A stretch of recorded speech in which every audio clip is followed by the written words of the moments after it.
para que revisen allá si se escucha bien. Muy buenos días. Buenos días, sí. Vamos a probar primero los audios en nuestra transmisión de hoy para poder comenzar el tema de hoy día. Para, por supuesto, también dar todos los saludos a aquellos que nos siguen, por supuesto, a través de este ministerio cristiano evangélico. Muy bien, estamos comenzando una jornada más del programa La Biblia Responde, del culto en familia, y estamos por supuesto agradecidos de que tenemos esta instancia un sábado más también para poder compartir junto a ustedes.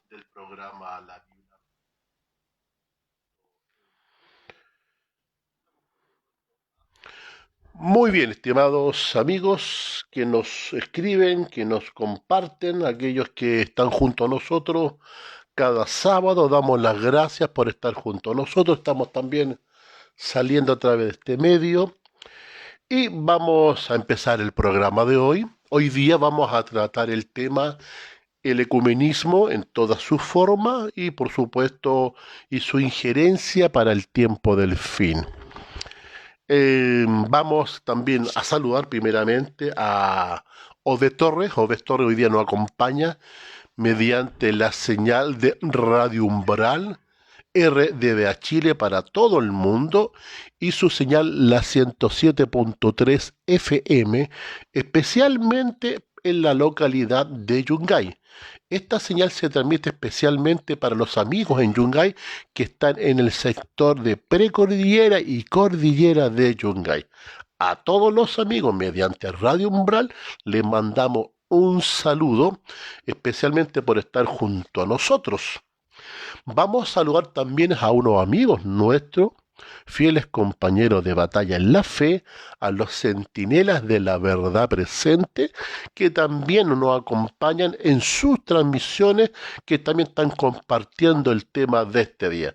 Saludo a todos los centinelas de la verdad presente, que nos acompañan hoy día y especialmente con la generosidad de poder compartir el tema de hoy para todos los amigos. Saludamos a las familias que se unen a través de nuestro programa La Biblia Responde, al pastor Aldo Aguirre y su hermosa familia acá en Coquimbo, a la pastora Brenda Maltese, a su familia y a su congregación también. Saludamos también al pastor Víctor Araya, al pastor Andrés Fuenzalida Kenny, a la pastora Marlene Valdés, en fin, a todos aquellos que están junto a nosotros sábado a sábado, vez tras vez. Saludamos a la hermana Elba Reyes y José Luis Acuña, que también son fieles auditores de nuestro programa, y por supuesto a Daniel Acuña, Fabián Acuña y familia, Francisco Acuña, a la familia de Carmen Alfaro y a todas sus familias, parientes, amigos, hermanos. Muchas gracias, por supuesto, por estar sábado a sábado junto a nosotros. También queremos agradecer, esto es un agradecimiento más que un pedido de oración, porque nuestro querido colaborador y fiel compañero en la fe en batallas, Fernando Madariaga, él ha sido operado esta semana y damos gracias a Dios porque su evolución en su operación ha sido bastante positiva y bastante rápida. Este es un agradecimiento especialmente por la recuperación de Fernando Madariaga. Saludo a Hugo Aros Navarro también, a un compañero y colaborador del Ministerio Cristiano. Muchas gracias, Hugo, por estar siempre junto a nosotros. A Claudio Misiti, que es nuestro director de comunicaciones. Agradecemos siempre a Claudio. Está siempre preocupado por todas las áreas de las comunicaciones, están llamando por teléfono, motivando a las personas. Muchas gracias, Claudio.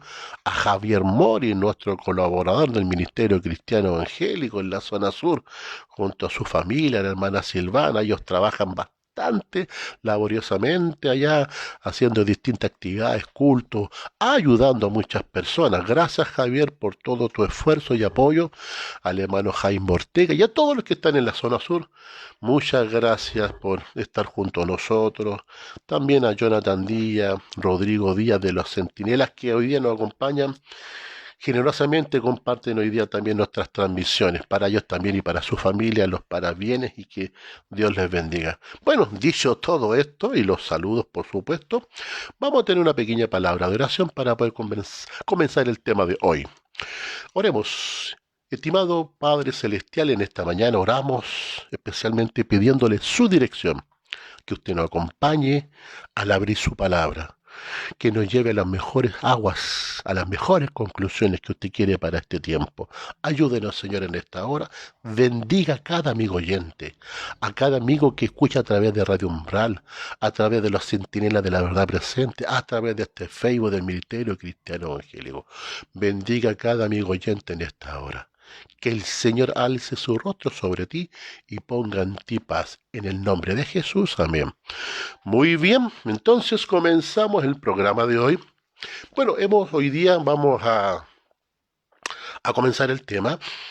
Aquellos que tengan WhatsApp también nos pueden contactar a través del WhatsApp para enviar algún material de apoyo con respecto al tema de hoy, que tiene que ver con el ecumenismo, ¿cierto? Para el tiempo del fin. Bien, vamos a tratar de, antes de hablar derechamente sobre el concepto, sobre lo que es el ecumenismo, vamos primero a contextualizar, pero a través de la palabra de Dios, porque el programa siempre se llama La Biblia Responde, y si vamos a hablar del ecumenismo, vamos primero a tratar de datarlo desde el punto de vista de la palabra de Dios, contextualizar, ¿cierto? ¿Quiénes son los personajes que elaboran y promueven el ecumenismo? Trata de descubrirlo en la Biblia. ¿Quién es el que promueve el ecumenismo y por qué promueve el ecumenismo? ¿Por qué se interesan en este tema? Pero la Biblia, ¿cierto?, nos va a indicar quién es, ¿cierto? Y cuál es el propósito detrás de este disfraz del ecumenismo. Como alguien diría, para el tiempo del fin, especialmente mirando a la iglesia protestante, el ecumenismo es el caballo de Troya para el tiempo del fin con respecto a la iglesia protestante. Lo que pareciera ser un regalo, quizás más bien es una estrategia de engaño. Muy bien, vamos entonces a buscar en la palabra de Dios algunos personajes que están en el ecumenismo o detrás de él, promoviendo algunas, por supuesto, ideas. En Daniel capítulo 7, primero vamos a tratar de contextualizar, ¿cierto? ¿Quién estará detrás de este concepto de ecumenismo? Pero en el capítulo 7 del libro de Daniel, el Señor hace una advertencia, el Señor quiere poner un énfasis especialmente para nuestros días de un poder que se levanta en un momento histórico y que va a llegar hasta la segunda venida cuando Cristo venga y lo mate con el resplandor de su venida. Pero bien, el capítulo 7 de Daniel, como muchos ya han expuesto a través de redes sociales, habla, ¿cierto?, de los imperios que surgen y los imperios que caen. Es el derrotero, lo que Dios le muestra al joven Daniel en estas visiones de las cuatro bestias, que no vamos a analizar esta visión completa, sino que queremos contextualizar para dedicarnos al ecumenismo. Pero el capítulo 7, como hemos dicho anteriormente en nuestros programas, ¿cierto?, muestra el surgimiento de imperios. Y cada imperio que surge naturalmente quiere mantenerse en el tiempo. Eso se llama el dominio. Después surge otro, ¿cierto? Aquí tengo un poquito a mi lado, ¿cierto? Donde estoy indicando con la mano, ¿cierto? Los imperios que surgen, ¿ya? Está el concepto del dominio, ¿ya? En un momento surge el imperio de Babilonia, ¿cierto? Y Babilonia, que ahí te aparece ahí ese león alado. Al surgir Babilonia, ¿cierto? Y naturalmente, como todo imperio, quiere mantenerse en el tiempo. Pero sin embargo, después de Babilonia, entre medio de ella, surgen los medios y los persas. Y los persas, por supuesto, para mantener una hegemonía mundial, tienen que derrotar a Babilonia, y la historia dice que Babilonia fue derrotada por los medios y los persas. Y los medios y los persas, como todo poder natural, quieren mantener el dominio en forma permanente, pero sin embargo, transcurriendo los siglos, surge otro nuevo imperio, el imperio griego. Esto está en Daniel 7, pero ahí está un poquito la muestra. Y como todo buen natural que obviamente surge Grecia, quiere también mantener el dominio, pero en el tiempo después surge otro imperio que es la Roma pagana, descrita también en Daniel 7, o la Roma imperial o la Roma de los Césares, que obviamente le quita el dominio a Grecia y la Roma instalada, ¿cierto? Como un poder, ¿cierto? Ya casi para los días de Cristo en ese sentido. Pero hay uno que aparece en forma más solapada. Y este es más peligroso porque este aparece en forma más solapada, no como los imperios B, Babilonia, Medo-Persia, Grecia y la Roma de los Césares, la Roma imperial. ¿Cuál será este poder que aparece y que obviamente será el personaje detrás del ecumenismo? Daniel 7 y versículo 8. Leamos mejor el versículo 7 para ir contextualizando, ¿cierto? Vamos a descubrir el personaje detrás del ecumenismo. Dice así el profeta Daniel: después de esto miraba yo en las visiones de la noche, y aquí una cuarta bestia espantosa y terrible y en gran manera fuerte, la cual tenía unos dientes grandes de hierro, devoraba y desmenuzaba las obras y hollaba con sus pies. Era muy diferente de todas las bestias que vi antes de ella, y tenía 10 cuernos. Esto es un símbolo, ¿cierto?, que en un momento representó a la Roma imperial, que tenía 10 cuernitos. Pero aquí viene, ¿cierto?, a describirse el imperio que está detrás, o el sistema que está detrás del ecumenismo hoy. Versículo 8 dice así: mientras yo contemplaba los cuernos, es decir, esta es la historia de la división del Imperio Romano.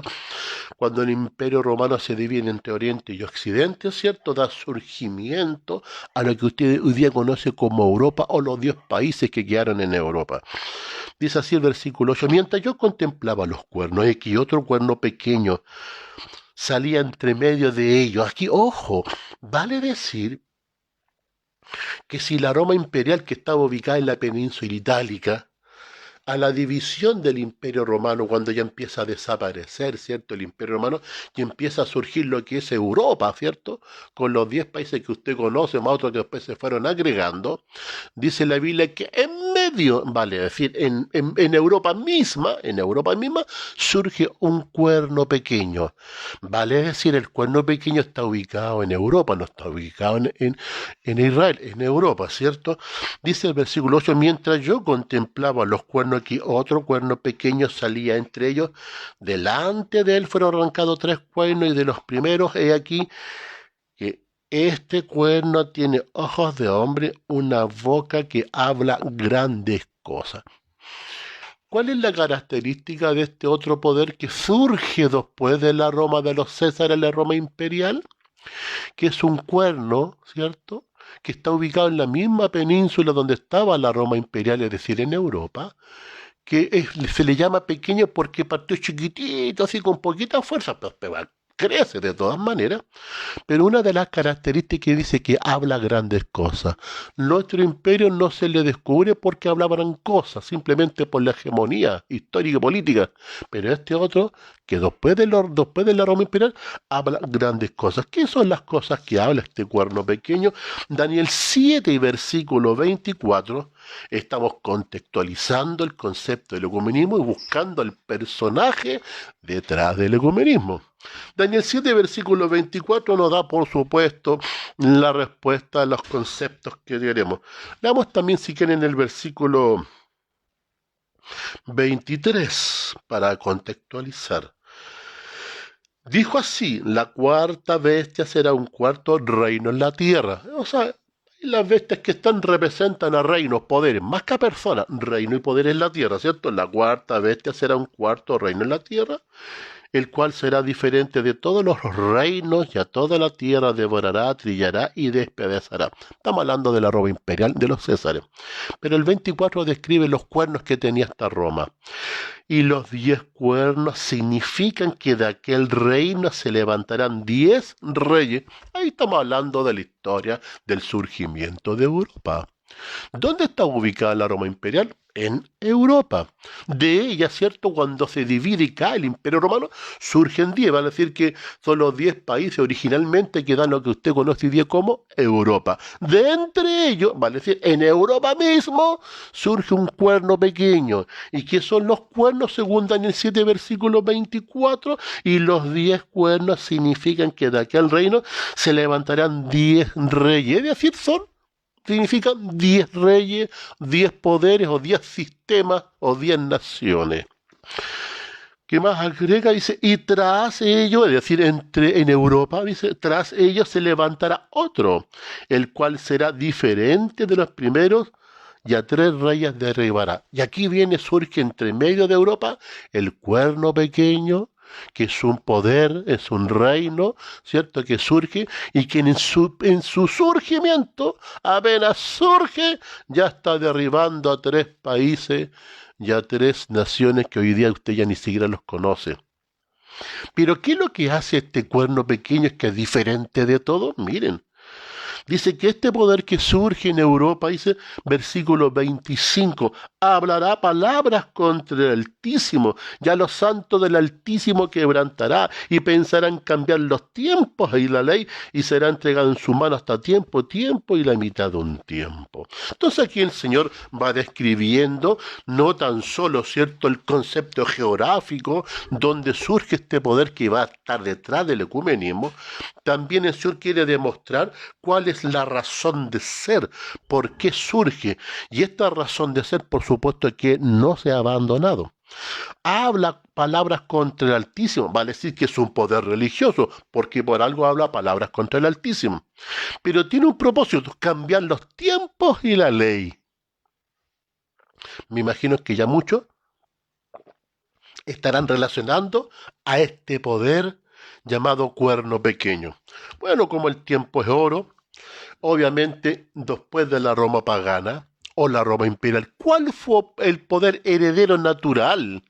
Y digo heredero porque surge un sistema religioso que hereda todo lo de Roma, sus conceptos, su religión, todo lo hereda, obviamente con un matiz cristiano, que es la Iglesia Católica Apostólica Romana. Ese es el cuerno pequeño que lo describe Daniel 7, pero nunca se olviden del propósito: hablar blasfemia contra el Altísimo y pensarán en cambiar los tiempos y la ley. Avancemos ya en los tiempos ya después de Cristo, ¿cierto? Vamos a segunda de Tesalonicenses rápidamente. Estamos tratando de contextualizar, ¿cierto? ¿Por qué es tan peligroso el tema del ecumenismo? No por la razón de ser, sino que más bien quién está detrás de este concepto de ecumenismo, que si bien es cierto es simplemente buscar la unidad, el concepto de unidad, ¿cierto? Y especialmente lo que promueve, ¿cierto?, Roma papal es la unidad de las religiones. Pero el problema no es el motivo, sino quién promueve. Daniel, cierto, describe a esta Roma como un poder llamado cuerno pequeño, que surge entre los 10, que surge entre medio de Europa, pero que el propósito simplemente no es tan solo blasfemar. Después vamos a tener el tema que es lo que es una blasfemia, aunque a Jesús se le acusaron de blasfemo. ¿Se recuerdan la historia cuando a Jesús los fariseos le acusaron de blasfemio? ¿Y por qué le acusaron de blasfemo? Porque a uno le dijo, tus pecados te son perdonados. ¿Y qué dijeron los rabinos y los fariseos? ¿Cómo es posible que tú, siendo hombre, perdones pecados si solamente Dios puede perdonar pecados? Bueno, hay un poder aquí en la tierra que la gente va a confesarse y ese poder piensa que puede perdonar los pecados. Eso es una blasfemia en definitiva. Pero miren, segunda de Tesalonicenses, el capítulo 2. Aquí se describe el mismo poder que habla Daniel como cuerno pequeño, el mismo poder, pero con otro nombre, pero es el mismo. Dice segunda de Tesalonicenses capítulo 2, manifestación del hombre de pecado. Cuando hablamos de hombre de pecado, es lo que un poquito Daniel nos está hablando acerca del cuerno pequeño, de este punto de vista, de estos símbolos que significan poderes o reinos. Ahora, ¿cómo lo describe ahora el apóstol Pablo cuando le escribe a los tesalonicenses? Yo quiero hacer una pregunta. Cuando el apóstol Pablo le escribe a los tesalonicenses, ¿Cuál era el poder que tenía en ese momento el dominio o la hegemonía? ¿Era Babilonia? No. ¿Era Grecia y los medos persas? No. ¿Era el imperio griego? Tampoco. ¿O era el imperio romano o la Roma de los Césares? Obviamente que cuando el apóstol Pablo le escribe los tesalonicenses era el imperio, la Roma imperial. Y cuando escribe esta carta a ellos, siendo en el contexto que estaban ellos siendo sometidos por la Roma imperial, dice así el apóstol Pablo, un poquito sacando lo que dice Daniel sobre el cuerno pequeño, es que está hablando de lo mismo, pero con un nombre distinto, pero el mismo personaje. Pero con respecto a la venida de nuestro Señor Jesucristo y nuestra reunión con Él, os rogamos, hermanos, ¿qué cosa? Que no os dejéis de mover fácilmente de vuestro modo de pensar, ni os conturbéis ni por espíritu, ni por palabra, ni por carta, como si fuera nuestra, en el sentido de que el día del Señor se acerca. El apóstol Pablo le dice a los tesalonicenses, tengan cuidado. Si alguien viene, ¿cierto?, adulando, ¿no es cierto?, predicando como si fuera palabra nuestra, no siempre es así, dice el apóstol Pablo. Y agrega en el versículo 3, dice, nadie os engañe en ninguna manera. Entonces el apóstol Pablo ya estaba diciendo, tengan cuidado, si alguien viene hasta con la Biblia en la mano, eso no significa que el cielo lo haya autorizado. Si alguien viene predicando en el nombre de Pablo, de Pedro, de Juan y de Santiago, eso tampoco avala que Dios lo haya enviado. Entonces el apóstol Pablo le dice ya a los tesalonicenses, tengan cuidado, algo está sucediendo donde la iglesia cristiana de aquel entonces tendrá que tener el mayor de los cuidados. ¿Y cómo la iglesia de aquel entonces se iba a tratar de diferenciar entre la verdad y el error? Dice, nadie os engañe y haga mover fácilmente de vuestra manera de pensar. Si el apóstol Pablo predicó un evangelio de una forma, predicó el evangelio de Jesucristo, y si alguien viene hablando de Jesucristo pero con un evangelio distinto, no podemos someternos a esa persona. Leamos bueno, de nuevo el versículo 3. Estoy contextualizando un poquito, ¿cierto?, el personaje que está detrás del ecumenismo para nuestros días. Daniel lo describe como el cuerno pequeño, lo hemos visto, dice que surge en Europa, dentro de los 10 países de Europa, es el heredero natural de la Roma imperial, llamado hoy en día la Roma papal. El apóstol Pablo en el tiempo del Imperio Romano le escribe a los tesalonicenses y le empieza a advertir que vendrán algunos hasta con la Biblia en la mano, pero eso no quiere decir que es un requisito para aceptarlo. Y dice en el versículo 3 de segunda de Tesalonicenses capítulo 2, dice, nadie os engañe en ninguna manera, porque no vendrá sin que antes venga la apostasía y se manifieste el hombre de pecado y el hijo de perdición. Entonces dice el apóstol Pablo que, bueno, tristemente la apostasía va a llegar a la iglesia primitiva. Y fue eso, sí, de hecho, el problema de la iglesia apostólica que surgió con fuerza cuando estaban los apóstoles vivos. Pero a la muerte de ellos, los que vinieron detrás de ellos no le hicieron con el mismo cariño, ni con el mismo fervor, ni tampoco se mantuvieron firmes en la fe primitiva que les fue otorgada. Poco a poco los que vinieron de ellos fueron concediendo y por supuesto cediendo, y tristemente ya dejaron de ser la iglesia que representaba a Jesucristo ya. Versículo número 6, para seguir avanzando, y aquí está el texto clave con el cual quiero compartir. Y ahora vosotros sabéis lo que detiene a fin de que a su debido tiempo se manifieste. Dice así, porque ya está en acción el misterio de la iniquidad. Es decir, que el apóstol Pablo reconoce que ya está surgiendo, ya está apareciendo, ¿cierto?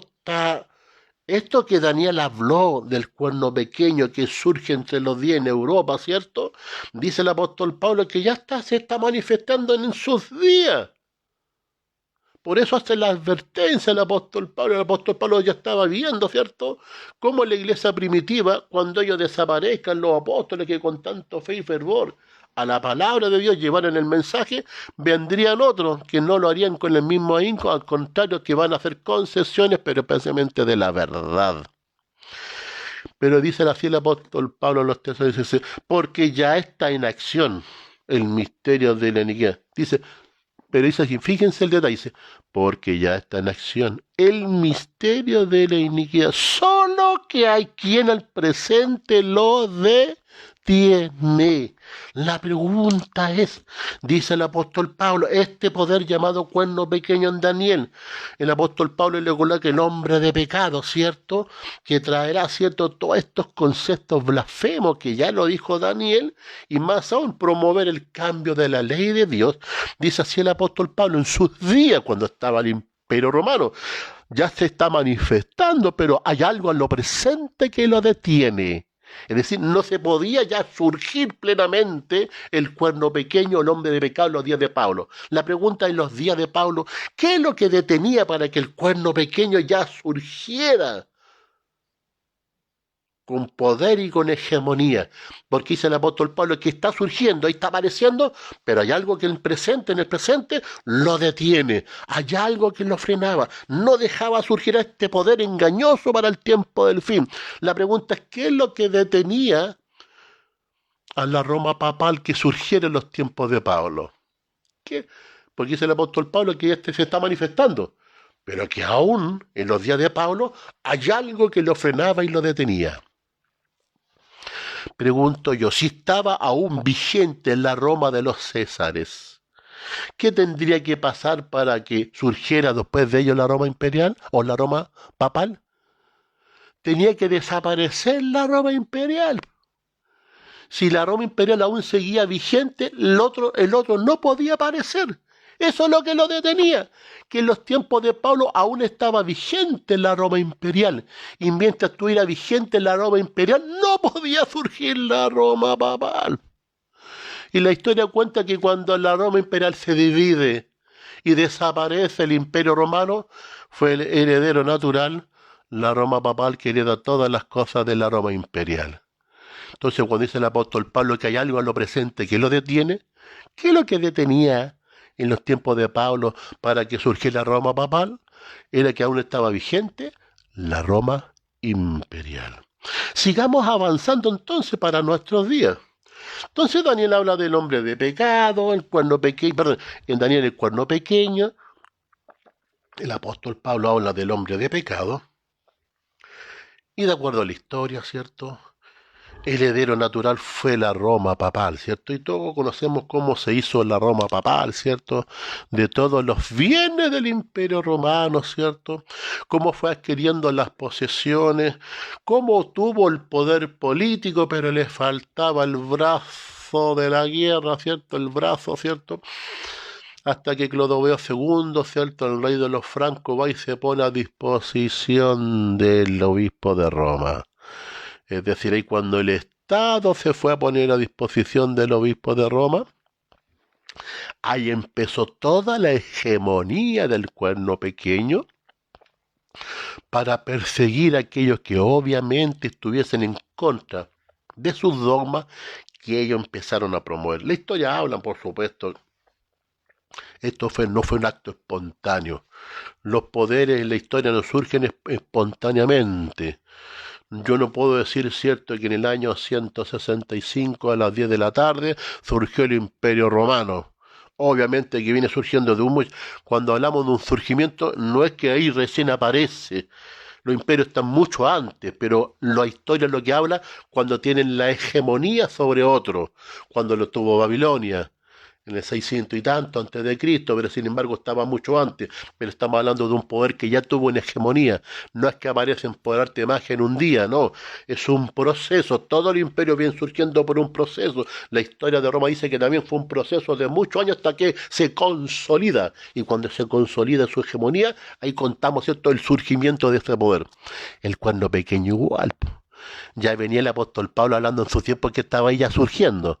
Pero cuando se consolida hegemónicamente, cuando se divide el imperio romano, cuando el obispo de Roma, ¿cierto?, viene Clodoveo II, el rey de los francos, ¿cierto?, de Europa, y le entrega el poder no tan solo político, sino que el poder de las armas al servicio del obispo de Roma. Es decir, cuando el Estado se junta con la Iglesia, ahí viene toda la persecución.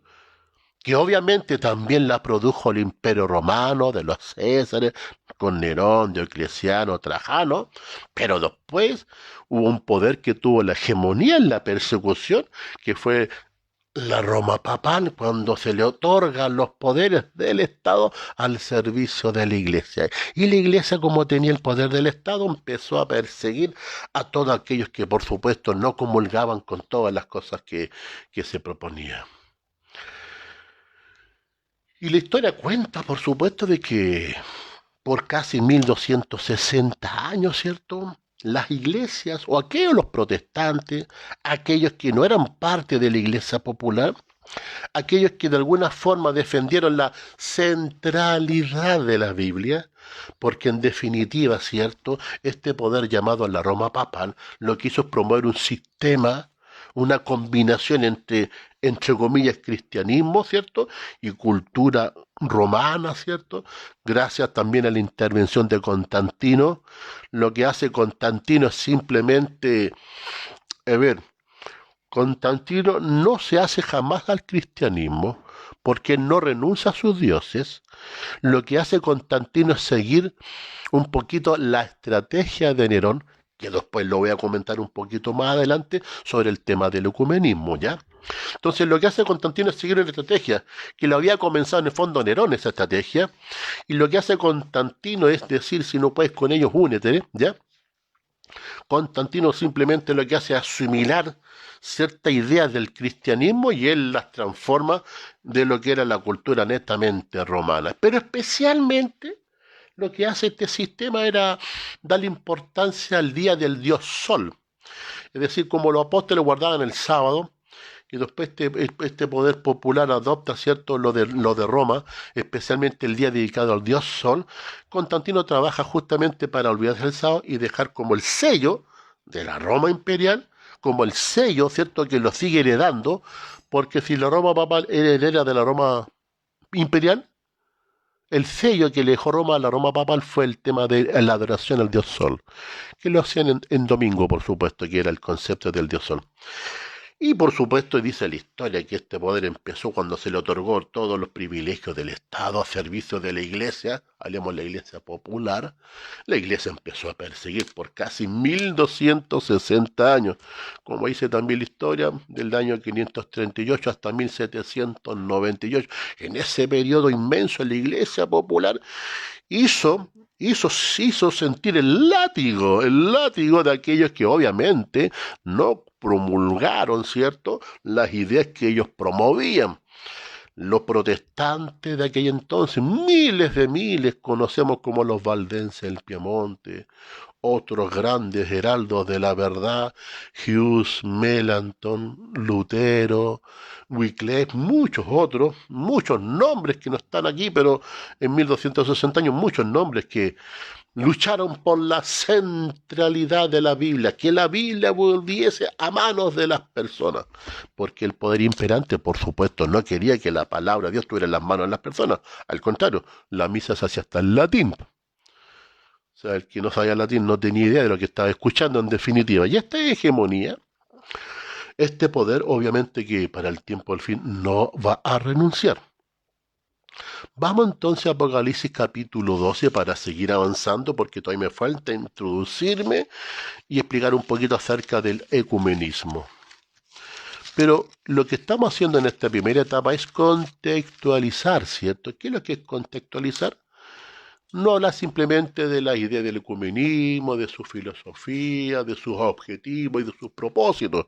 Lo que nos lleva es ver quién está detrás y el que está detrás, cómo la Biblia lo denuncia, como dice el profeta Daniel, cuerno pequeño que blasfema y pensará en cambiar los tiempos y la ley. El apóstol Pablo ya lo estaba denunciando, que en su día quería surgir, pero hay algo que lo detenía, que era el Imperio Romano, ¿cierto? Pero que ya estaba casi en acción y que era un poder mentiroso, blasfemo y engañoso, ¿cierto? Que, bueno, ahí habla también de que morirá con el resplandor de su venida. Pero ahí surge, ¿cierto?, este poder que se le dan todas las prerrogativas del Estado. Y cuando tuvo el poder del Estado empezó a hacer y deshacer y puso su sello, hizo sentir el látigo en aquellos que no promulgaban las mismas costumbres de ellos. Bueno, Apocalipsis 12 habla un poquito acerca de esta historia de persecución en definitiva. Y en el versículo 13 del capítulo 12 de Apocalipsis, vamos a hacer un pequeño resumen para ir avanzando, ¿cierto? En estas prerrogativas sobre el personaje detrás del ecumenismo. Volvemos a ir como al principio, especialmente le estoy hablando al mundo protestante. El ecumenismo es el caballo de Troya para el tiempo, el fin para ustedes. Lo que a usted hoy en día al mundo protestante se le presentó como un regalo de la iglesia romana, no es más bien el engaño, es el caballo de Troya. Lo que parece un regalo es más bien es la trampa para el mundo protestante. Miren lo que dice Apocalipsis 12, veamos un poquito acerca de lo que hemos venido diciendo, lo que es la historia. Y versículo 13, acerca de la persecución en estos 1260 años que tuvo hegemonía el cuerno pequeño, el hombre de pecado, la Roma papal, del 538 a 1798. Dice, cuando vio el dragón que había sido arrojado a la tierra, persiguió a la mujer que había dado luz al hijo varón. Versículo 14, y se le dieron a la mujer, bueno, la mujer en concepto de Biblia, ¿cierto? Es la iglesia, ¿cierto? Las dos alas grande águila, para que volase delante de la serpiente al desierto, a su lugar, donde es sustentada por un tiempo y la mitad de un tiempo. Y aquí dice la Biblia en Apocalipsis 12 que esta mujer que es la iglesia apostólica, o los herederos de la iglesia apostólica, no la iglesia católica, esta iglesia que fue perseguida por 1260 años, donde millones de millones morían, ¿cierto?, en la hoguera y de distintas formas de tortura, por la Roma papal, por supuesto, que es la que tenía la hegemonía. Alguien si dice que estoy equivocado, bueno, vean la historia, no lean la Biblia, vayan a la historia dirá por sí misma, porque estamos hablando en definitiva también de historia, ¿cierto? Y la historia, por supuesto, algo que está a la luz de todos, ¿cierto? Y en ese aspecto, cuando la iglesia persiguió con mano dura y perseguía, aquí dice Apocalipsis que la mujer que era símbolo de la iglesia fue ayudada por la tierra. Dice, versículo 14, y se le dieron a la mujer las dos grandes alas de águila para que volase delante de la serpiente al desierto. Es decir, que hay un lugar que se llama desierto, donde la mujer, ¿cierto?, fue llevada para ¿qué cosa? Para ser sustentada o protegida.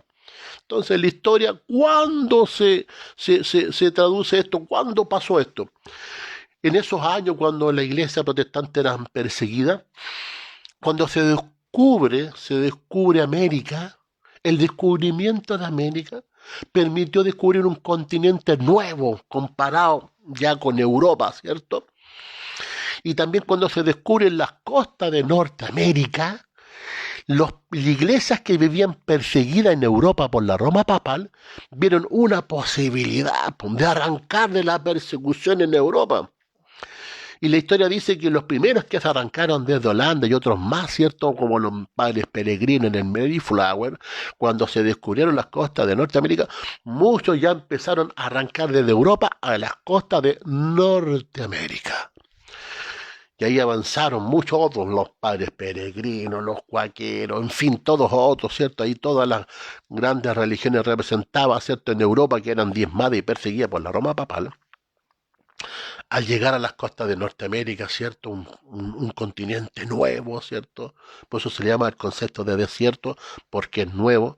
Comparado con Europa era casi deshabitado. Obviamente que había en tribu, pero comparado con Europa era casi deshabitado, es el concepto del desierto. Hay todos estos movimientos que llegan a Norteamérica. Ellos fundan lo que los norteamericanos celebran el Día de Acción de Gracia, cuando se funda y se descubre América, ¿cierto? Y se transforma lo que hoy día usted conoce. Los padres peregrinos fundaron ahí, pusieron las primeras bases del cimiento de la Constitución política norteamericana, donde se separa la iglesia del Estado, donde se funda un gobierno sin rey y sin papa, es decir, sin rey libertad civil y sin papa libertad religiosa. El país de la libertad, es decir, eso es cuando la iglesia, cuando la mujer huye al desierto para ser sustentada, como dice Apocalipsis 12.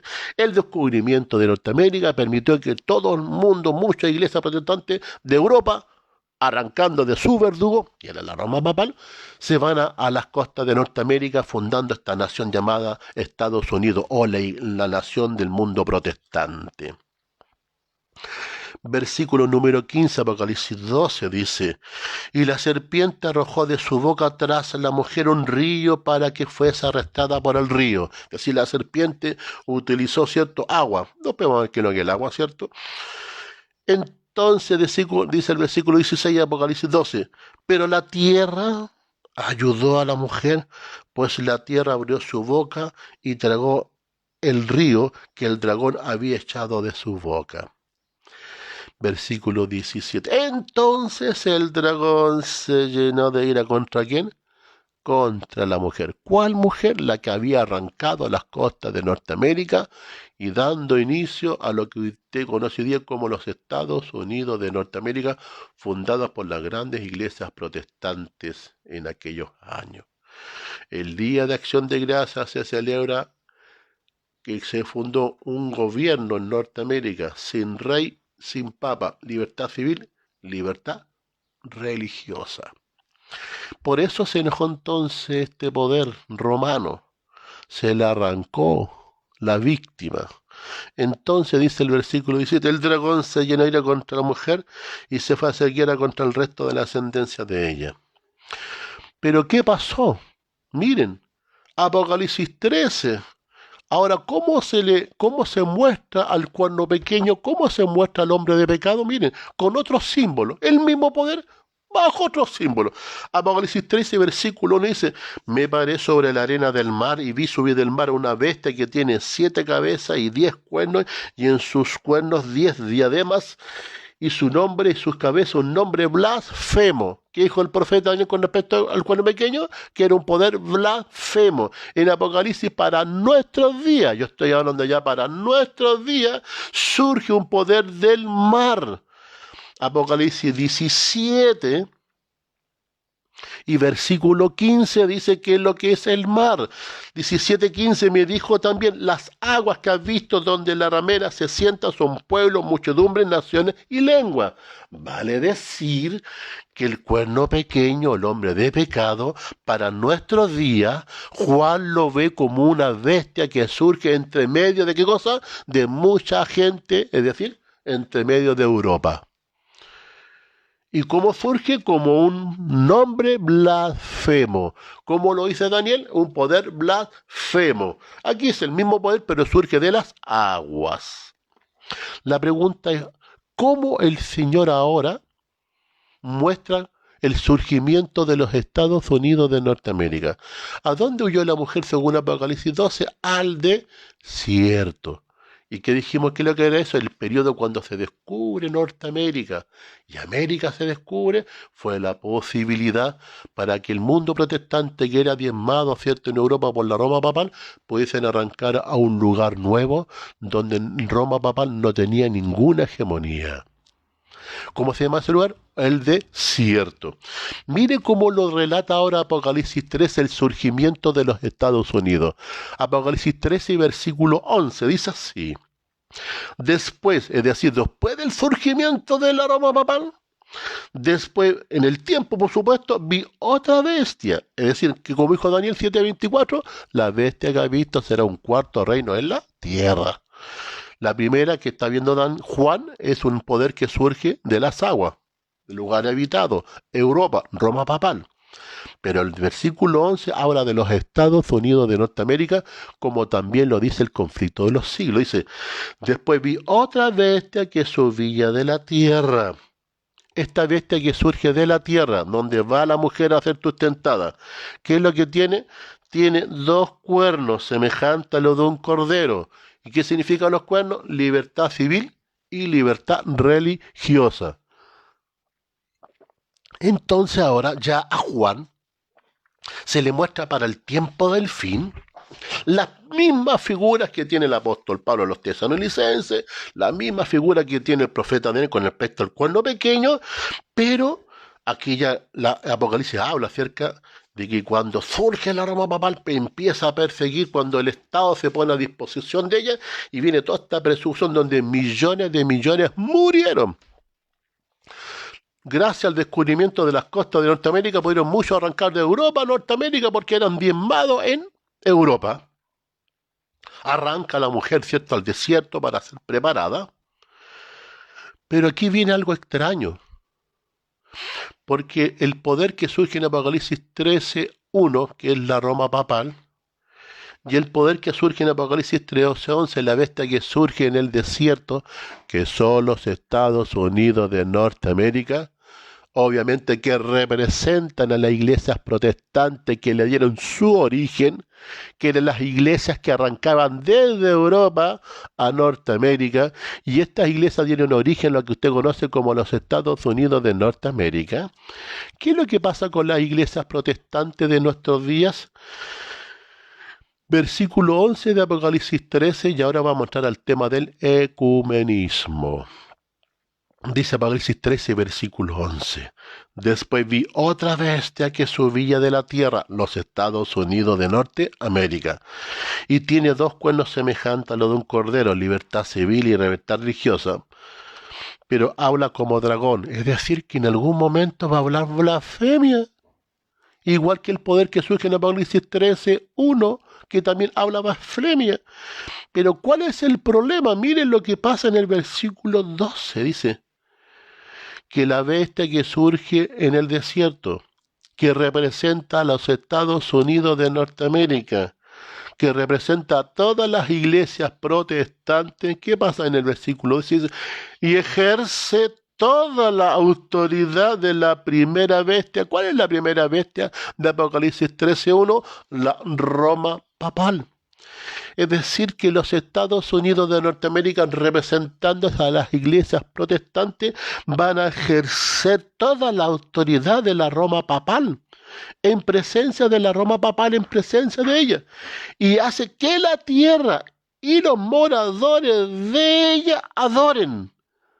Es decir, aquí los Estados Unidos, representando a las iglesias protestantes, van a hacer que el mundo adore a la primera bestia que tuvo la herida mortal y vivió. Mi pregunta es, aquí empieza en el tiempo del fin, una nueva sociedad. Aquí habla de una sociedad entre la Roma papal y las iglesias protestantes que están representadas en los Estados Unidos. Habla de una unidad porque esta bestia representada en los Estados Unidos o las iglesias protestantes van a promover la unidad para adorar especialmente a la primera, que es la Roma papal. Me pregunto yo, ¿qué hizo la Iglesia Católica Apostólica Romana? ¿Qué hizo la Roma papal para que el poder representado por las iglesias protestantes terminen siendo socios, terminen abrazándose y las iglesias protestantes promoviendo la Roma papal? Me pregunto yo, ¿qué hizo la Iglesia Católica para las iglesias que se la arrancaron en Europa porque fueron diezmadas y perseguidas, terminen siendo socios? Es decir, la víctima hoy en el tiempo del fin se está abrazando con su victimario. Es decir, las iglesias que fueron diezmadas, perseguidas, laceradas, ¿sintieron el látigo de Roma? Dice Apocalipsis 13 del versículo 12 para adelante que las mismas iglesias que fueron perseguidas hoy van a promover a la Roma papal. Mi pregunta es, ¿qué pasó en la historia entonces?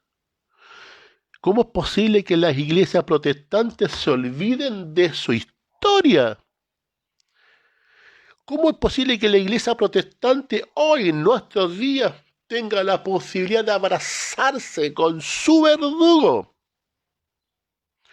Aquel que en el tiempo pasado le dijo hereje, hoy día le dice, hermano, ven acá. La pregunta es, ¿qué es lo que hizo la Iglesia Católica para que hoy la Iglesia Protestante, que ella misma persiguió, asoló en Europa por 1260 años, hoy en día esas mismas iglesias vayan a abrazar a Roma? La pregunta, ¿qué es lo que hizo la Iglesia Católica? Y aquí entra este concepto del ecumenismo. La Iglesia Católica inventó el ecumenismo para poder atraer al mundo protestante, para tomarlo y asirse de la mano de ella, para atraer del mundo protestante, promover el cambio de la ley de Dios. Miren, y hay algo interesante en todo esto. Volvamos a leer el versículo 12, Apocalipsis 13. Ejerce toda la autoridad de la primera bestia en presencia de ella. Hace que la tierra y los moradores de ella adoren. No a la segunda, sino que a la primera bestia, la Iglesia Apostólica Romana, cuya herida mortal fue sanada. ¿Qué va a pasar cuando las iglesias protestantes se unan a través del ecumenismo con la Roma papal? Esto es lo que va a pasar. Después que se unan, fíjense en lo que sucede. Versículo 13. También hace grandes señales de tal manera que aún hace descender fuego del cielo a la tierra delante de los hombres. ¿Para qué? Es decir, después que se consolide el ecumenismo, las iglesias protestantes van a ser dotadas de un poder, pero mentiroso. Hace grandes señales. Engaña a los moradores de la tierra con las señales que se le ha permitido. ¿Cuándo la iglesia protestante va a hacer las grandes señales en los Estados Unidos de Norteamérica? ¿Cuándo? Cuando se tomen y se afirmen y adoren a la primera bestia en presencia de ella. Vale decir que cuando se consolide en el mundo el ecumenismo, las iglesias protestantes serán dotadas de un poder mentiroso y van a hacer grandes señales. ¿Y cuál será el sentido de hacer las grandes señales según versículo 15 de Apocalipsis 13? Y se le permitió infundir aliento a la imagen de la bestia, para que la imagen, no es la bestia, es la imagen, ¿cierto?, hiciese matar a todo aquel que no le adorase. No se olviden Daniel capítulo 3 en definitiva, ¿cierto? Y hace que todos, pequeños, grandes, ricos y pobres, libres y esclavos, se les pusiese una marca en la frente o en la mano derecha y que ninguno pudiese comprar ni vender, sino que el que tuviese la marca, el nombre de la bestia y el número de su nombre. Entonces todo esto no es más bien que tender la trampa al mundo protestante de dotarlo de un poder mentiroso para promover la imagen que es la ley dominical. Dicho todo esto, entendiendo el contexto histórico, ¿cierto?, del personaje que está detrás del ecumenismo, es decir, todo lo que usted conoce hoy en día, el sentido ecuménico, que es la unificación, la unidad, ¿cierto?, de todas las religiones, de un punto de vista del altruismo no se ve nada malo, ¿cierto? Y miren, ir a hablar del amor, de la inclusión, de la libertad, bueno, no es algo malo, aparentemente es algo positivo. El tema no es lo que proponen hoy en día, sino que es quién está detrás de quien propone. Ahora, ¿cómo surge esto? Como hemos visto, como dice Apocalipsis 13, ¿qué es lo que hizo la Iglesia Católica? Para que la iglesia protestante, que fueron perseguidas por 1260 años, donde millones murieron por el látigo de Roma, la víctima hoy en día vaya a Roma a abrazarse con ella y hacerse amiga. ¿Qué es lo que hizo Roma? Inventó el ecumenismo, este concepto de llamar a la unidad. Claro que esto no es nuevo. Lo que pasa es que el concepto ecuménico tuvo mayor fuerza en el Concilio Vaticano II. Obviamente que esto venía de muchos años atrás, pero no con mucha fuerza, no con mucho impulso. Pero en el Concilio Vaticano II, en el año 1962 a 1965, más o menos, que duró, otros parten en el año 1959, por supuesto, y el ecumenismo viene con idea, ahí se le da la fuerza a este concepto ecuménico, ¿cierto?, en el Concilio Vaticano II, donde lo promueve el 1 de octubre, lo inaugura, ¿cierto? El 11 de octubre del año 62, el Papa Juan XXIII, y por distintas circunstancias que todos conocemos la historia, del año 63 al 1965 lo sigue promoviendo el Papa Pablo VI. Pero ¿qué es lo que se hace ahí? Ahí se consolida, se le da el impulso al ecumenismo. Pero el ecumenismo, desde el punto de vista de la Iglesia popular, tiene un propósito. No es solamente buscar la unidad de la Iglesia del punto del concepto del altruismo, ¿cierto?, del bien común, como ya hablan de la casa común, bien común, sino que el profeta Daniel lo dice. Es un poder que se levantó para cambiar los tiempos y la ley. El apóstol Pablo denuncia con un poder maligno, hechicero, y todas las cosas se lo dicen los tesalonicenses. Y tiene que ser un poder maligno y hechicero, porque dice que los Estados Unidos, cuando se abracen de Roma, ahí va a ser dotado de un poder, pero mentiroso, hará descender fuego al cielo. Poder mentiroso. Dice, a grandes señales mentirosamente. Entonces en el Concilio Vaticano II se estrategia y se consolida, ¿cierto?, para que para nuestros días ya esté consolidado la unidad de toda la Iglesia. Ahí se consolida con un decreto acerca del ecumenismo. Ahí, por supuesto, participa el padre Arrupe, que era el general superior de los jesuitas, y a él se le encomienda, ¿cierto?, todo lo que tiene que ver para promover, ¿cierto?, para una nueva era mediante el ecumenismo. ¿Y qué es lo que hace la Iglesia Católica? Claro, la Iglesia Católica toma de sus archivos una estrategia que utilizó Nerón. Nerón utilizó una estrategia que la Iglesia Católica en el Concilio Vaticano II la adopta para dar e impulsar con fuerza el ecumenismo o la unidad de las iglesias. ¿Y qué es lo que hizo en el fondo Nerón? Que la Iglesia Católica quiso copiar esa estrategia. En los tiempos de Nerón, que fue el que participó dentro de las persecuciones donde hubieron otros, tuvo Nerón, Trajano, Diocleciano, o sea, hubieron muchas manos que intervinieron, ¿cierto?, en la persecución del cristianismo en sus primeros años. Pero hay algunos que adoptaron no tan solo en el Concilio Vaticano II la estrategia de Nerón. Esa estrategia también la asumió Constantino. ¿Y qué es lo que hace Nerón? Nerón lo que quería en definitiva frenar, ¿cierto?, lo que era el cristianismo, porque en definitiva, ¿cierto?, el emperador era así como en Egipto, ¿cierto?, el faraón era un dios en la tierra. Generalmente los emperadores mandaban a hacer imágenes de ellos, y generalmente la gente le daba una conciliación de adoración porque era Dios en la tierra, así como el faraón era el emperador. Pero el cristianismo promueve y promovía en aquellos años la adoración al único Dios verdadero, a Jesucristo. Entonces, se eligió, ¿cierto?, una religión que surge también en Roma, que promovía al único Dios verdadero, en el nombre de Jesús. Entonces el emperador se sentía pasado a llevar, porque él sentía que él era el único Dios verdadero en la tierra. Entonces Nerón, para poder frenar, ¿cierto?, aquel que él se sentía, ¿cierto?, menospreciado, porque era en el fondo Dios en la tierra, ¿cierto?, del punto de vista del concepto del emperador de Roma, donde había una religión que hablaba que el único Dios verdadero se llamaba Jesucristo. Entonces Nerón dijo, bueno, voy a tratar de decir, tengo que frenar esto.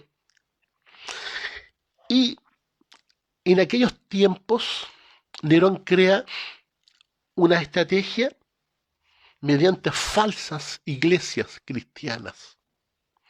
Creó falsas iglesias cristianas y creó falsas sinagogas. De hecho, en Roma, antes los cristianos, antes de usar los símbolos, porque muchas veces, pucha, con toda la persecución que había para ver quién era quién, ¿cierto? Porque como Nerón también empezó a promover, levantar falsas iglesias cristianas, falsas sinagogas, puso falsos ministros cristianos, puso a falsos devotos que eran espías de Nerón, estos falsos devotos cristianos, falsos promotores de la fe cristiana, levantaron falsos movimientos de iglesia y sinagogas falsas, que en el fondo eran los espías para atraer y conocer, ¿cierto? Entonces en ese tiempo, pues, bueno, para diferenciar quién era quién, como Nerón tenía tantos espías, pero no eran espías que andaban escondidos, sino que eran personas que se hacían pasar por cristianos, promotores de la fe cristiana, levantaban falsas iglesias y falsas sinagogas. Entonces, algunos usaban pasajes de la escritura del Antiguo Testamento, unos pequeños pasajitos, y se la aprendían de memoria. Entonces, cuando alguien se acercaba y decía, no, yo también soy cristiano, le citaba una parte de la escritura y el otro tenía que responderle la otra parte. Y si se la sabía, perfecto, entendía que era un verdadero cristiano. Nerón, sabiendo esto, hizo también que sus falsos cristianos también se aprendieran parte de la escritura. ¿Cuál fue el problema? Que muchos de esos investigadores, muchos de estos espías, empezaron a hacerse cristianos. Entonces Nerón empezó a darse cuenta que sus falsos espías cristianos empezaron a ser verdaderamente cristianos. Y ahí surge ya, más, en vez de usar estos textos bíblicos del Antiguo Testamento, que más bien atraían al espía que ayudan a Nerón, ahí surge después mejor, en vez de usar la escritura o parte de ella, usamos símbolos. Total, el símbolo no era tan perjudicial para atraer a otro. Y ahí después surge el tema de los símbolos que Nerón trata de incluir, ¿cierto?, en estas falsas iglesias cristianas, el simbolismo. Y como dice, muchos de ellos se transformaron en verdaderos cristianos. Nerón fue el que organizó las falsas iglesias y sinagogas, ¿cierto? Nerón fue el que organizó falsos cristianos, falsos dirigentes cristianos, ¿cierto? Y Constantino siguió el mismo método de Nerón. Falsamente se hizo el cristianismo para absorber al movimiento cristiano, y que lo que hace Constantino es falsamente, sigue el método de Nerón, falsamente erigió después altares en nombre del cristianismo. Esas falsas iglesias que Nerón en su momento levantó fueron las que después se transformaron en la Iglesia Apostólica Católica Romana. Lo que hace después Constantino, de aquellas iglesias falsas que se crearon con dirigentes falsos cristianos, que después en el fondo siguieron transformándose en cristianismo, pero falso, desde Nerón, lo que hace Constantino es consolidar a esas iglesias falsas que habían sido creadas para desvirtuar a los verdaderos cristianos, para pillarlo y tratarlo de ejecutar. Constantino se hace la fe cristiana en forma falsa, sigue el método de Nerón, donde absorbe esta iglesia falsa y la transforma en la iglesia apostólica romana, lo que usted conoce hoy día como la Roma. Constantino siguió el mismo camino de Nerón. Se convierte al cristianismo formalmente, pero hasta su muerte siguió adorando al dios Sol. Y las iglesias falsas que fueron levantadas por Nerón se transformaron en el catolicismo romano. Por lo tanto, ¿qué es lo que dijo el padre Rupe, el movimiento jesuita del año 62 en el Concilio Vaticano II? ¿Cómo podemos hacer entonces para que esta iglesia que perseguimos por 1260 años ahora nos vean con cariño? Bueno, creemos entonces un falso movimiento cristiano. Promovamos a través del ecumenismo un falso movimiento cristiano para indicarle que nosotros hemos cambiado. Esa es la estrategia del ecumenismo, seguir lo que hizo Nerón, levantar falsas iglesias. Y la Iglesia Apostólica Romana ha instalado falsas iglesias y falsos movimientos cristianos en el mundo, dirigidos desde Roma. Ha puesto falsos dirigentes protestantes dirigidos desde Roma. Y estos falsos dirigentes se han mezclado con los dirigentes protestantes para persuadirlos y desde el mismo seno protestante llevarlos a los pies de Roma. Entonces, eso es lo que surge en el Concilio Vaticano II. Consolidar lo que ellos venían haciendo por muchos años, pero con muy poca expectativa. Y gracias al trabajo del padre Rupe, del movimiento del general jesuita, él sigue y empieza con las bases de usar la estrategia de mezclarse, infiltrarse, levantar falsas iglesias para indicar que ellos han cambiado y así atraer al mundo protestante. Eso es el ecumenismo, que es lo que es entonces el caballo de Troya para la iglesia protestante para el tiempo del fin. Lo que aparece como un regalo altruista de amor y buena voluntad es más bien la trampa para promover el cambio del sábado mediante una ley dominical en los Estados Unidos de Norteamérica.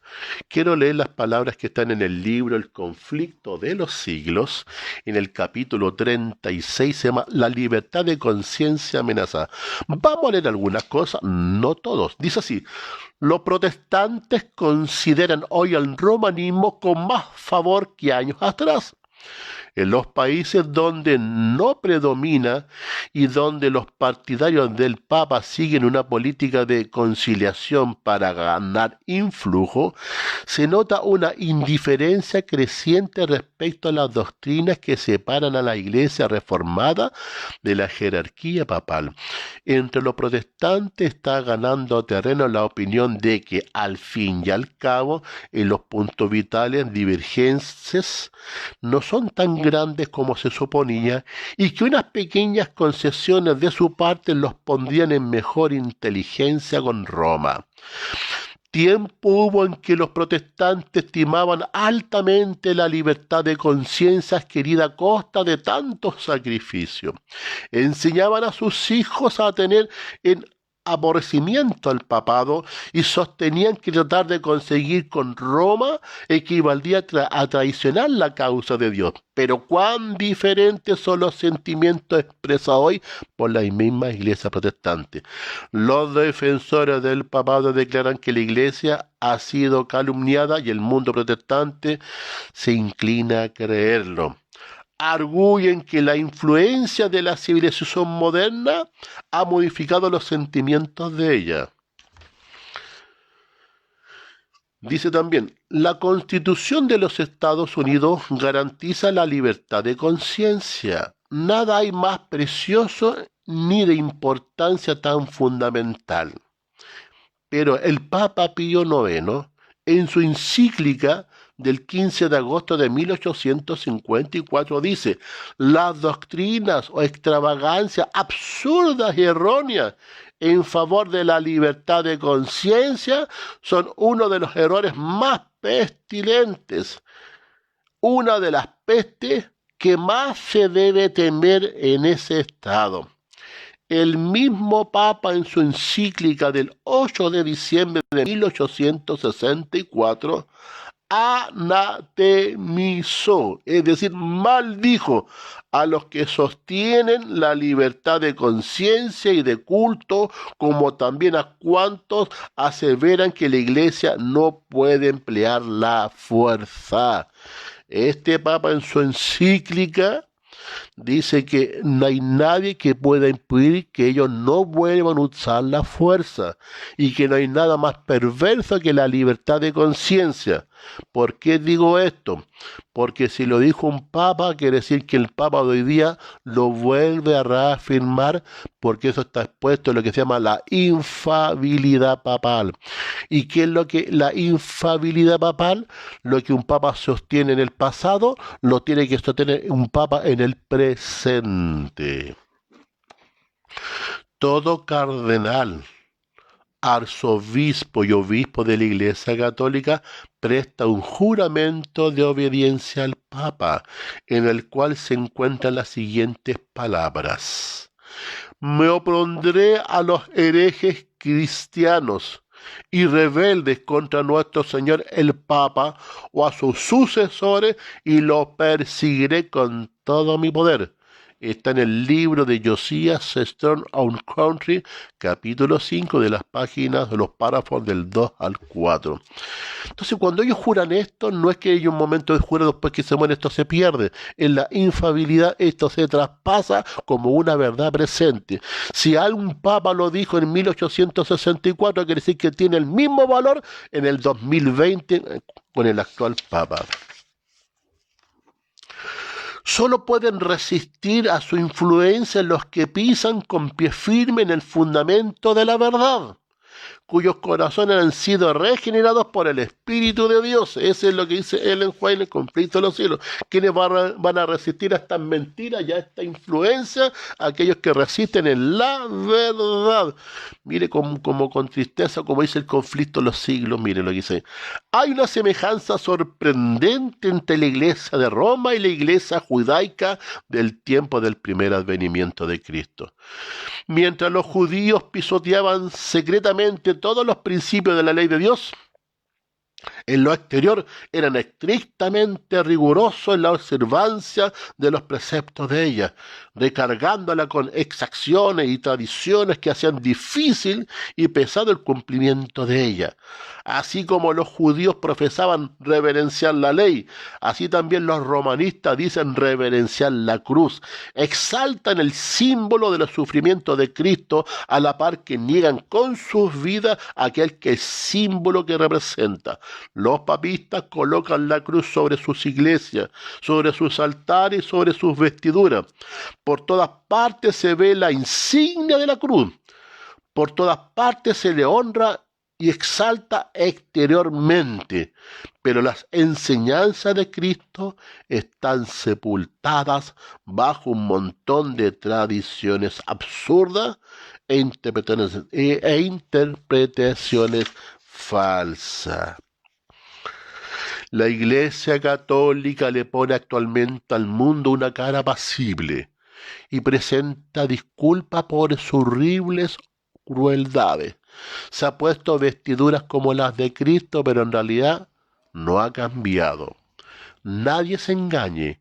El papado que los protestantes están ahora tan dispuestos a honrar es el mismo que gobernaba el mundo en los tiempos de la Reforma. Esto está en el libro El conflicto de los siglos. Por lo tanto, aquí se hace una denuncia. Roma papal no ha renunciado a sus prerrogativas. Como dijo el Papa de aquel entonces, en 1864, ellos no han renunciado a utilizar la fuerza y ellos niegan y no desean la libertad de conciencia. Y como lo dicen mediante lo que se llama la infabilidad, quiere decir que el Papa actual tiene que reconocer porque el Papa no se equivoca. Un Papa no puede decir que no reconoce lo que dijo otro porque estaría indicando que estaba equivocado. Se asume y se hereda las mismas palabras. Quisiera terminar con ustedes leyendo Apocalipsis 18 y versículo 5. Apocalipsis 18 dice así. Muchos hoy en día están diciendo que no hay que mirar para el pasado, que no importa lo que sucedió en el pasado. El mundo protestante se habrá olvidado lo que hizo Roma en el pasado. Pero ¿qué dice el Señor según Apocalipsis 18, versículo 5? Porque sus pecados han llegado hasta el cielo y Dios se ha acordado de sus maldades. Usted, pastor protestante, se habrá olvidado. Usted quiere ser amigo de Roma. Usted habrá dicho quizás no importa lo que pasó en el pasado ya fue ya, donde murieron millones de cristianos. Pero dice la Biblia, usted se habrá olvidado, pero Dios no se ha olvidado y Dios se ha acordado para el tiempo del fin de los pecados de Roma. Cada cual tendrá lo que se merece. Si el mundo protestante quiere olvidarse del pasado y quiere mediante la trampa que se generó en el ecumenismo, especialmente en el Concilio Vaticano II, donde se le da fuerza a este tejererón para colocar falsos pastores, falsas iglesias en todos lados y así influenciar en el mundo protestante para promover, es porque ustedes están pidiendo que ese poder mentiroso los asesore. Y esto no es nuevo, que en el pasado han venido poderes mentirosos que se han pedido para que asesoren al mundo. Voy a terminar leyendo Primera de Reyes. Ahora sí vamos a terminar ya. En Primera de Reyes, Primera de Reyes, capítulo 22 y versículo 8.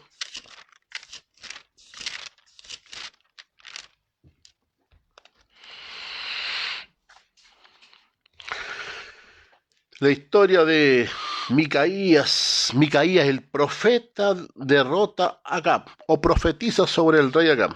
Dice así: el rey de Israel respondió a Josafat: aún hay un varón por el cual podríamos consultar a Jehová, Micaías, hijo de Imla, mas yo lo aborrezco porque nunca me profetiza bien, sino solamente mal. Entonces el rey Josafat no le gustaba a este profeta Micaías porque le decía la verdad. Y Josafat quería que escuchar solamente la mentira, que estaba todo bien, que no había problema, que hubiera un orden mundial donde todo va maravilloso, todas las cosas van a estar bien. Pero la verdad es que no es así. Micaías le contó la verdad, pero Josafat no le gustaba porque le decía puros males. Decir la verdad, aunque duela, no es mal, es la verdad. Iglesia protestante, no vayas a abrazarte con aquel que en el pasado te persiguió y te asesinó, porque ellos dicen que no han renunciado al poder de perseguir. Quizás esto no sea un tema quizás maravilloso de hablar de amor y de paz, pero es parte de la verdad presente para este tiempo. El ecumenismo es la trampa. Y si tú insistes en conocer la verdad aunque te duela, tú estás pidiendo que Satanás te mande un poder mentiroso. Mire cómo termina la historia. Primera de Reyes, capítulo 22, leamos del 19 ahora al 23. Dice: entonces él dijo, Micaía, con respecto acá, entonces él dijo: oye pues palabra de Jehová. Yo vi a Jehová sentado en su trono, y todo el ejército de los cielos estaba junto a él, a su derecha y a su izquierda. Y Jehová dijo: ¿quién inducirá a Acab para que suba y caiga en Ramot de Galad? Y uno decía de una manera y otro decía de otra. Y salió un espíritu y se puso delante de Jehová y dijo: yo lo induciré. Y Jehová le dijo: ¿de qué manera? Él dijo: yo saldré y seré espíritu de mentira en boca de todos los profetas. Y él le dijo: lo inducirás aún y lo conseguirá. Ve pues y hazlo así. Y ahora he aquí, Jehová ha puesto un espíritu de mentira en boca de todos tus profetas, y Jehová ha decretado el mal acerca de ti. Iglesia protestante, si tú sigues insistiendo en unirte a la Roma papal mediante el ecumenismo, es porque tú estás pidiendo que venga un espíritu mentiroso y tengas puros profetas mentirosos que hablan de seguridad de paz donde no hay. Cuando dijeren paz, entonces vendrá destrucción repentina. Iglesia evangélica, vuélvete a la palabra de Dios. Nunca te olvides de que el que hoy te dice hermano, antes te decía hereje. Muy bien, amigos, ya creo que hemos pasado el tiempo. Hemos hablado un poco acerca del ecumenismo y los peligros que conlleva. Aparentemente se ve algo altruista, de muy buena voluntad, pero el que está detrás tiene otros propósitos que el que está presentando. Como dice el conflicto de los siglos, la cara pasible que se presenta hoy día al romanismo es simplemente un disfraz porque no han renunciado a sus prerrogativas del pasado. Ten cuidado. Se insiste en escuchar solamente de paz y no escuchar que el profeta también puede hablar de males, tú mismo estás pidiendo que te engañen. Estimados amigos, nunca te apartes de la palabra de Dios, es la única regla. Dijo así el apóstol Pedro, que la palabra de Dios es como la profecía que alumbra el lugar oscuro. A ella debemos estar atentas como una antorcha que alumbra el lugar oscuro. Que Dios les bendiga. Un abrazo y nos vemos en una próxima oportunidad.